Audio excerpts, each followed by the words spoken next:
পৃথিবী বড় স্বার্থপর, দুনিয়া বড় স্বার্থপর।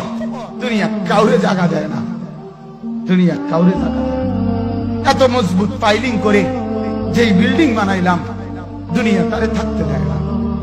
যা বেটা যা, যা তুই লাথি দিয়া বাইর করে যা, কবরে যা, কবরে যা। দুনিয়া কাউরে থাকতে দেয়।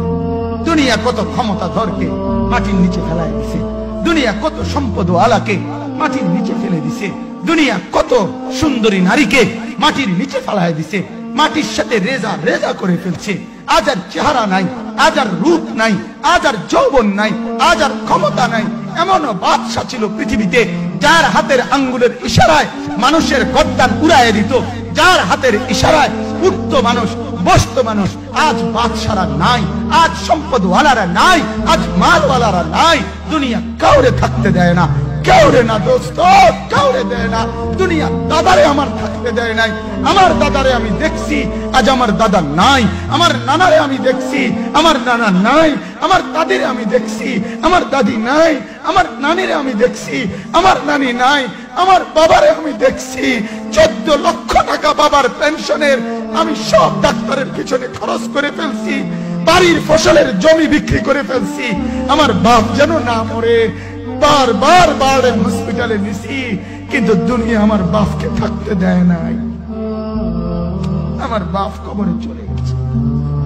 দুনিয়া কাউরে থাকতে দেয় না, কাউরে না, কাউরে না, কাউরে না, কাউরে না। আমার বাপ দুনিয়া কাউরে থাকতে দেয় না। তুমি থাকবা না, তুমি থাকবা না। দুনিয়ার ধোকায় পড়ো না বাপ, দুনিয়ার ধোকায় পড়ো না। মাকে বুঝান, আজ মারা বেসামাল হয়ে গেছে, আজ বোনেরা বেসামাল হয়ে গেছে, বেপরদার উৎসব তুলে দিচ্ছে। এটা যেন আল্লাহর সাথে যুদ্ধ করছে। আল্লাহ করোনা না, তুমি আরো কিছু দাও, আমরা বেপরদিকে ছাড়বো না। যুবক ছেলেগুলো যেন বলতেছে, আল্লাহ তুমি করোনা দেওয়ার চাই দাও, অশ্লীল ছবি দেখা, ফেসবুকে নর্তকী দেখা, আমরা ছাড়বো না। দেখি তুমি কি করতে পারো, তুমি যা করার করো। দোকানদার ব্যবসায়ীরা হারামের লেনদেন করা বন্ধ করছে না, সুদখোর সুদ ছাড়ছে না, ঘুষখোর ঘুষ ছাড়ছে না, নাফরমান আর জিনাকার ব্যভিচারী এরা কেউ কিছু ছাড়ছে না।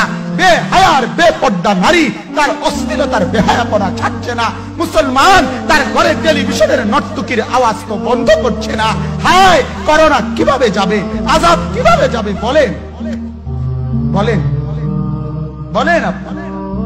আমার বাপ ফেরাউনের উপরে তো আযাব এতদিন ছিল না, নমরুদের উপরে আযাব এতদিন ছিল না, সাদ্দাদের উপরে আযাব এতদিন ছিল না, কারুনের উপরে আযাব এতদিন ছিল না, লূত আলাইহিস সালামের কওমের উপরে আযাব এতদিন ছিল না, হুদ আলাইহিস সালামের কওমের উপরে আযাব এতদিন ছিল না, নূহ আলাইহিস সালামের কওমের উপরে এতদিন আযাব ছিল না। আজ আমরা মালিককে এই পরিমাণ নারাজ করছি, মালিক এত বেশি নারাজ। আজ 1 বছর হয়ে গেছে, 1 বছরের চাইতে বেশি হয়ে গেছে, কই করোনার মহামারীর আযাব তো যাচ্ছে না, গেছে গা? বলে আমাদের লক্ষ লক্ষ বাচ্চার পড়ালেখা বন্ধ, এরা নষ্ট হওয়ার চূড়ান্ত পর্যায়ে পৌঁছে গেছে। মোবাইল এদেরকে শেষ করে দিছে। লক্ষ লক্ষ ছেলে। গতকালকে এক মা আমার আত্মীয় ফোন দিয়া বলতেছে, সকাল 10টায় বাচ্চাটা ঘর থেকে মোবাইল লইয়া বাইর হইছে, রাতের 10টায় মা তারে ফোন দিয়া বলছে, বাপ ঘরে আসতি না, ভাত খাইতি না। বাচ্চা তারে বলতেছে, তোমার অসুবিধা কি, তোমার সমস্যা কি? মা এই কথা বইলা কায়দা দিছে যে শোনেন হুজুর কদুর দোয়া করো। এক বাচ্চা, এক ছেলে, সে যদি তার মাকে কথা বলতে পারে, তার মানে গুনাহ তারে এত মজা দিয়া দিছে, ফেসবুক তারে এত মজা দিয়া দিছে, ইউটিউব তারে এত মজা দিয়া দিছে, নর্তকী তারে এত মজা দিয়া দিছে, গুনার দৃশ্য তারে এত মজা দিয়া দিছে, সে মাকে ধমক দিচ্ছে। রাত 10টা বাজলে কি হইছে, রাতের 3টা পর্যন্ত দেখলে তোমার সমস্যা কি? আমার আখিরাত আমি নষ্ট করলে তোমার অসুবিধা কি? আমার জাহান্নাম আমি ঠিক করে নিলে তোমার সমস্যা কি? আল্লাহ আমাদেরকে মাফ করে দেন, আল্লাহ আমার জাতিকে মাফ করে দেন।